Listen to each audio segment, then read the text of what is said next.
नाज़रीन अस्सलाम वालेकुम। उम्मीद है आप सब लोग खैरियत से होंगे, आपकी फ़ैमिली वगैरह सब लोग जो आपके आसपास हैं सब ठीक ठाक होंगे, खैरियत से होंगे। और एक और वीडियो के साथ हम हाज़िर हैं एक नया टॉपिक लेकर के। जैसा कि आप बोर्ड पर देख रहे हैं, आज का हमारा topic has, have, had, there का इस्तेमाल है।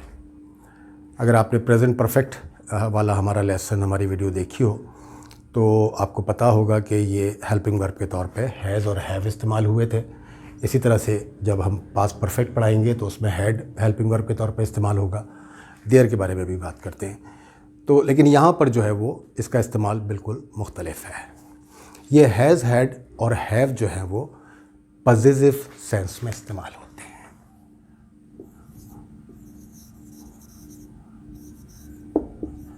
पॉजिटिव सेंस में या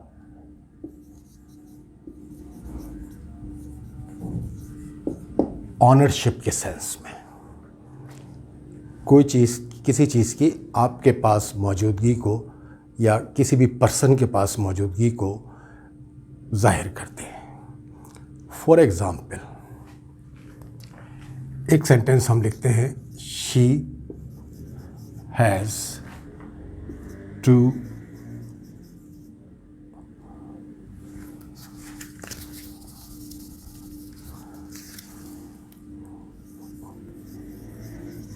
daughters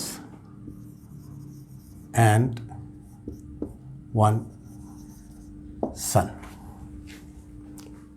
She has two daughters and one son. उसकी दो बेटियां हैं और एक बेटा है। ठीक है, तो यानी औलाद के बारे में मिल्कियत और पोजीशन का लफ्ज़ तो नहीं, लेकिन ये कि मतलब उनसे बिल्कुल रिलेटेड है या उनकी अपने हैं ये। ठीक है, I have a headache. मेरे सर में दर्द है। ठीक है, तो इस एक्सप्रेशन में भी जो इस किस्म की कोई कैफियत हो आपकी बॉडी में, सो आई हैव स्टोमक एक, I have backache, I have fever, I have cough, I have cold, उस कैफियत को भी आप जो है वो इसी तरह से जाहिर करेंगे।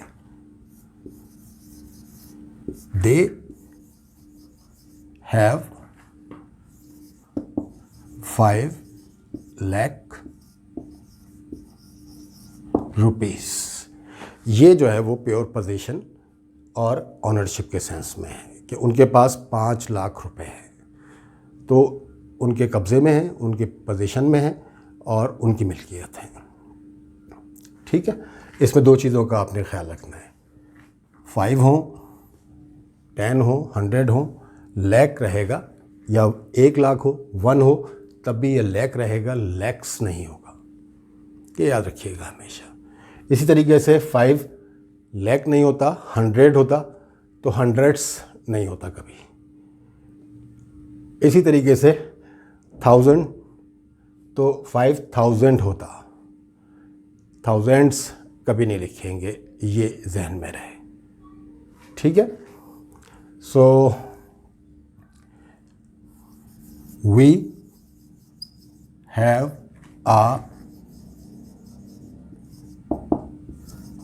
Beautiful house. हमारे पास एक बहुत खूबसूरत घर है।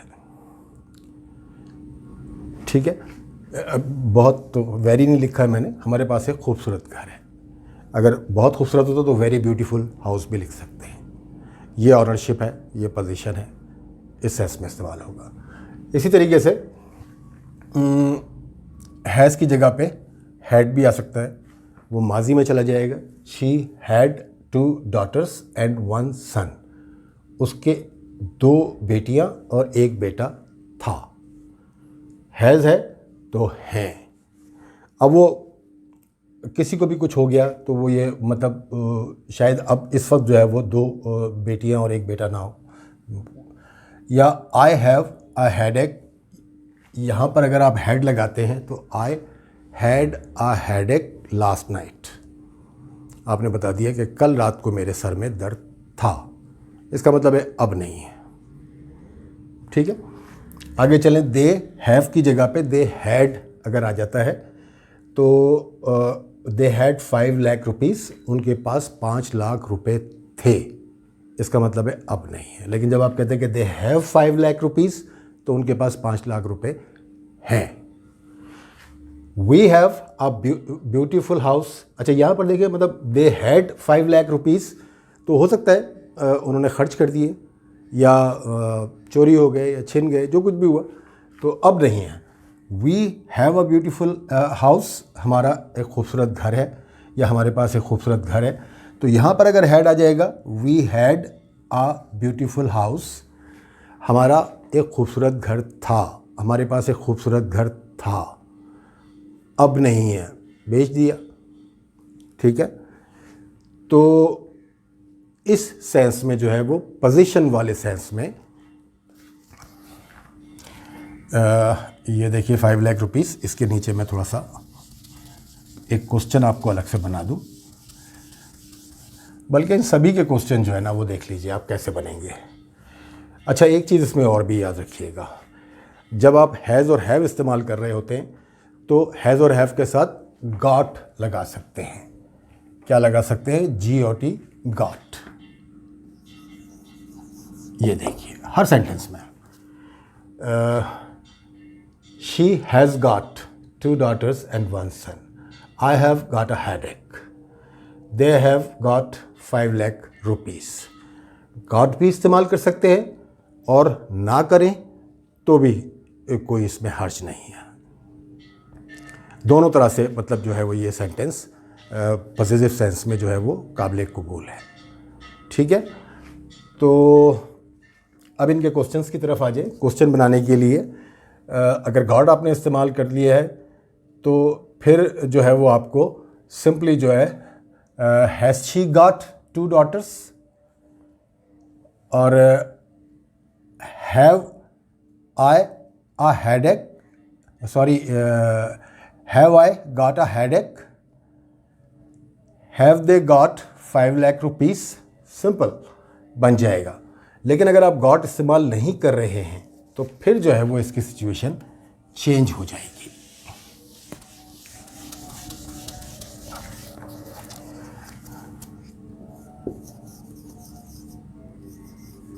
डज शी हैव, डू और डज आ जाएंगे क्वेश्चन में। आगे वही सेंटेंस है हमारा पूरा, 2 daughters and a son. Does she have, क्या उसके 2 बेटे और 2 बेटियां और 1 बेटा है। दूसरा था do I have a headache,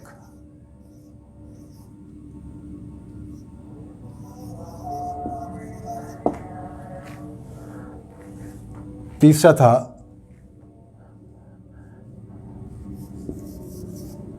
do they have 5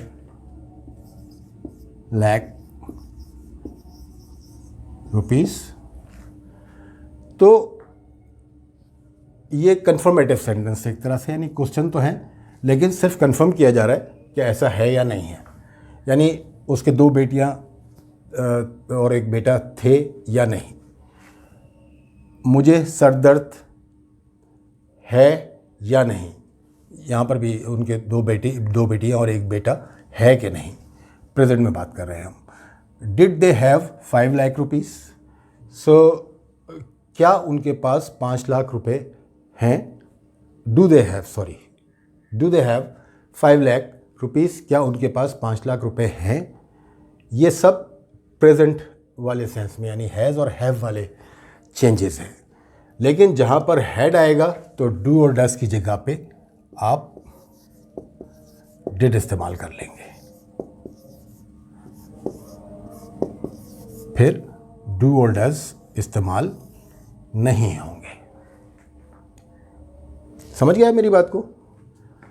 did she have 2 daughters and a son, क्या उसके 2 बेटियां और 1 बेटा थे। Did I have a headache, क्या मेरे सर में दर्द था? डिड दे हैव 5 लाख रुपी, क्या उनके पास 5 लाख रुपए थे?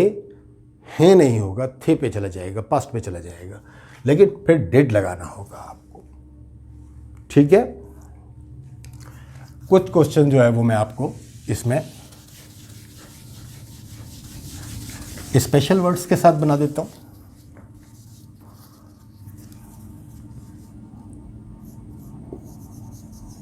How much,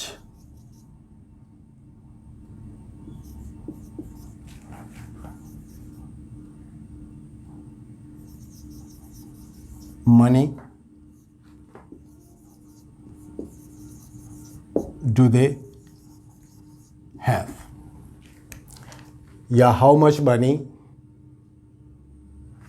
have they got. Got का इस्तेमाल अगर करेंगे आप तो फिर वो इस तरह से हो जाएगा, how much money have they got, do they have. तो उसका जवाब वही हो जाएगा, दे have 5 lakh rupee.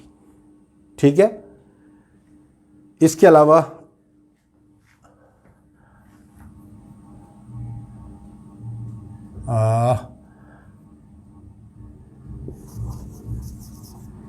what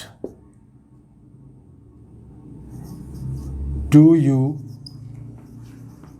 have in your hand? तुम्हारे हाथ में क्या है? और what have you got in your hand? तुम्हारे हाथ में क्या है? इसी तरीके से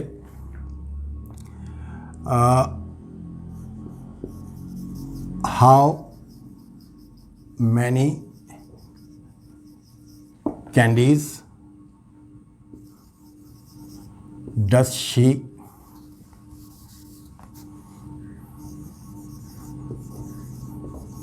have in her bag? उसके बैग में कितनी कैंडीज हैं, टॉफीज। ठीक है, तो इस तरह से आप इनके क्वेश्चन जो है वो बना सकते हैं। दोनों तरीके आपको बता दिए हैं, तो अब हम चलते हैं देयर की तरफ।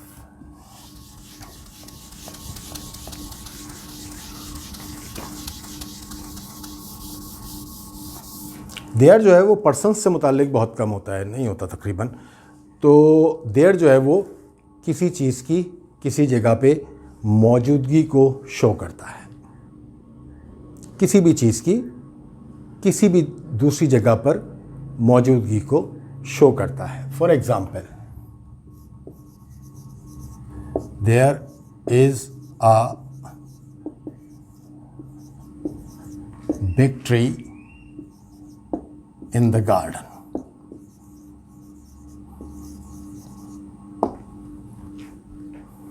गार्डन में या बाग में एक बड़ा दरख्त है। देयर सबसे पहले आ जाएगा पॉजिटिव सेंटेंस में,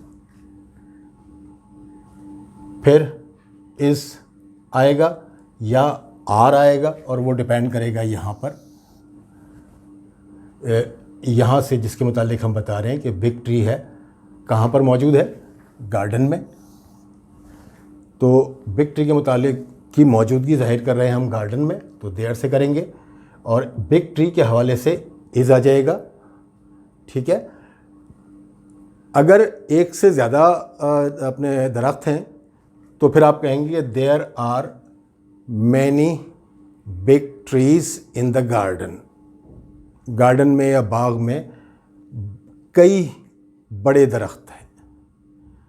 या अगर 2, 3, 5 की तादाद भी हो सकती है, देयर आर 5, फिर यहाँ पर इज़ नहीं रहेगा क्योंकि ये सिंगुलर नहीं रहेगा ना, तो आर आ जाएगा। There are 2 big trees, there are 3 big trees, there are 4 big trees, कितने भी हो सकते हैं। और मैनी में कई आ जाते हैं, फिर तो तादाद नहीं रहती। तो दरख्त की मौजूदगी गार्डन में, और इसी तरीके से इसको बिल्कुल ये इस की जगह पे वॉज और आर की जगह पे वर में तब्दील हो जाएगा। अगर ये बात माजी के मुतालिक कही गई होती तो there was a big tree in the garden, बाग में एक बड़ा दरख्त था। इसका मतलब ये हुआ कि था से मुराद अब नहीं है। ठीक है, आगे चलें।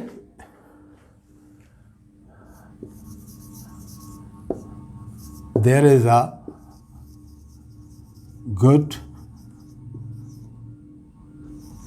Movie on TV tonight. आज रात को टीवी पर एक अच्छी मूवी है, यानी अच्छी मूवी आएगी। There is a good movie on TV tonight. इसी को अगर पास्ट कर देंगे आप तो there was a good movie on TV, ये जो है वो आप माजी का कोई भी टाइम लिख सकते हैं, लास्ट नाइट भी लिख सकते हैं। गुज़िश्ता रात या कल रात टीवी पर एक अच्छी फिल्म थी या आई थी या चली थी, जो भी कह लें। क्वेश्चन अगर बनाना चाहेंगे तो इसमें हेल्पिंग वर्ब पहले आ जाएगा। इज देयर ये एक्सिलरी वर्ब जिसे कह लें हम, there a hotel in this town.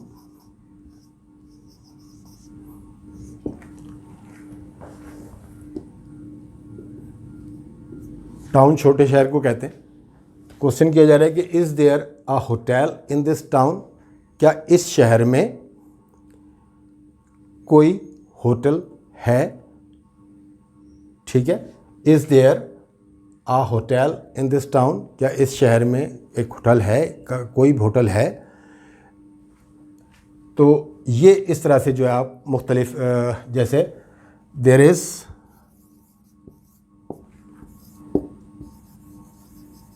some milk in the jug।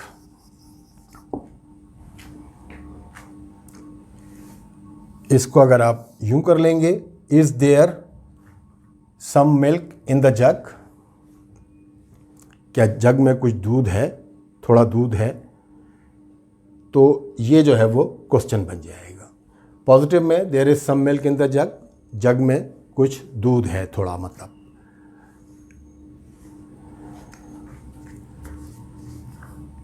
ये रब कर देते हैं, इससे आगे चलते हैं।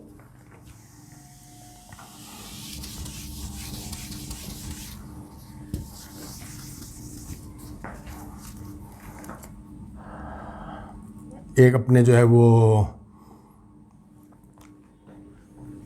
There was a train for Lahore at 10:30। Lahore के लिए एक ट्रेन थी 10 बजे, 10:30 बजे। थी का मतलब निकल गई, अब नहीं है, और 10:30 से ऊपर टाइम हो गया है।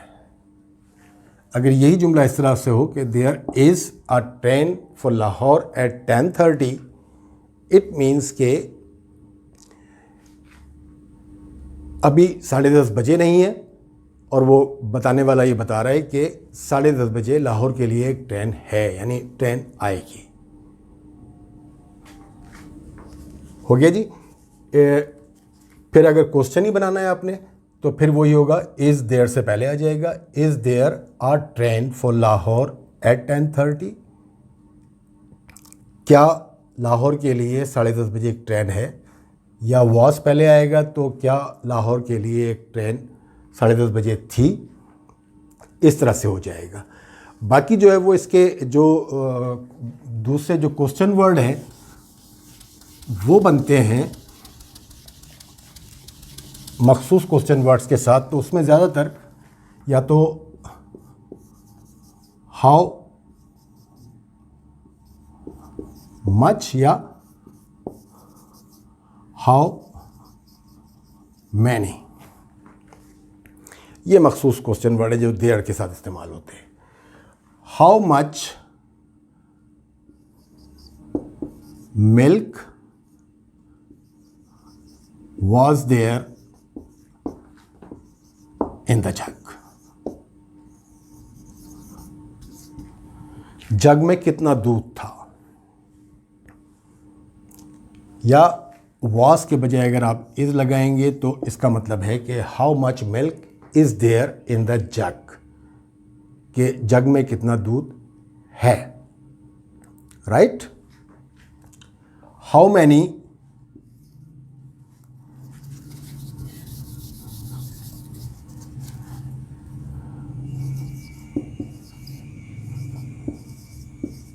big trees are there in the garden?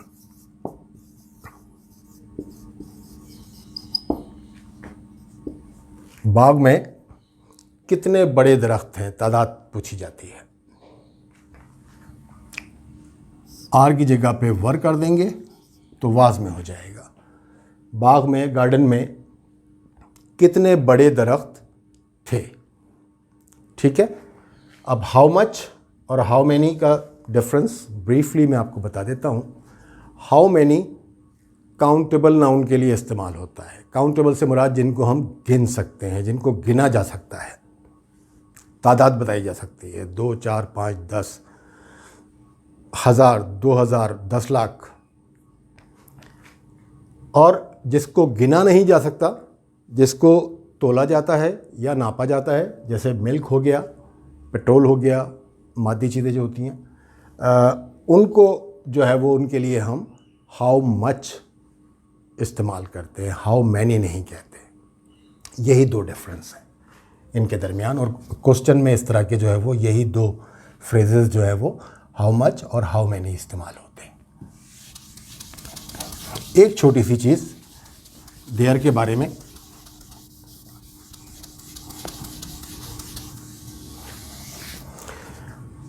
कुछ चीज़ों की मौजूदगी जो है वो परमानेंट होती है, और मतलब ऐसी कैफियत होती है कि जो चेंजेबल नहीं होती आमतौर पे। जैसे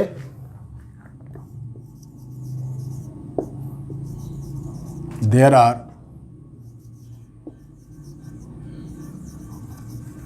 7 days in a week। हफ्ते में 7 दिन है नहीं, होते हैं, ते हैं फिर आ गया है, लेकिन प्रेजेंट इंडेफिनिट नहीं है। हफ्ते में 7 दिन होते हैं, तो there are 7 days in a week। इसी तरीके से जो है आप वो 1 मिनट में 60 सेकंड होते हैं।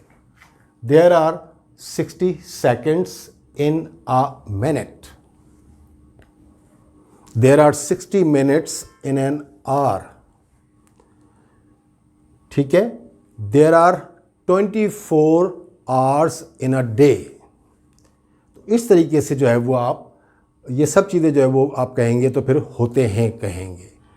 1 मिनट में 60 सेकंड होते हैं, 1 घंटे में 60 मिनट होते हैं, और 1 दिन में 24 घंटे होते हैं, ठीक है। आम तौर पे इसका पास्ट जो है वो मुश्किल से बनता है, यानी कभी रेयरली। जैसे फॉर एग्जांपल मैं यहाँ बताता हूँ, there were 20 days in February last year. पिछले साल फरवरी में 29 दिन थे। अच्छा, अब ये पास्ट में इसलिए बन गया है कि आमतौर पे फरवरी में 29 दिन जो है वो हर साल नहीं होते, सिर्फ लीप ईयर में होते हैं। आपको पता होगा लीप ईयर क्या होता है, कि जो 4 से डिवाइड हो जाता है उसको हम समझ लें कि लीप ईयर है। तो लास्ट ईयर जो था वो 2020 था, that was divisible with 4। So the leap year has 20 days for February, but the February has 20 days in every leap year. So there were 20 days in February last year, ठीक है। इसी की एक मिसाल और देता हूँ मैं। There are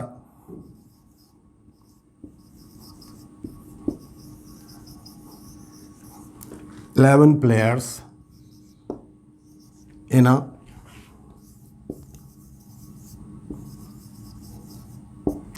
football team. एक फुटबॉल टीम में 11 खिलाड़ी होते हैं। अब ये भी एक से जो है वो एक फिनोमेना है रेगुलर। हर टीम में जब भी कोई मैच होता है तो खेलने वाले 11 खिलाड़ी होते हैं। क्रिकेट टीम में भी ऐसा होता है, कई स्पोर्ट्स में इस तरह से होता है, और कुछ स्पोर्ट्स में कम भी होते हैं। अलग अलग हर एक की तादाद जो है वो फिक्स होती है। ठीक है, तो अब उम्मीद है कि आपकी समझ में ये बात हैज़, हैव और हैड और देयर का इस्तेमाल आ गया होगा। तो अगली वीडियो तक के लिए आपसे इजाज़त चाहते हैं। अपना और अपने आसपास के लोगों का ख्याल रखिएगा। अल्लाह हाफिज़।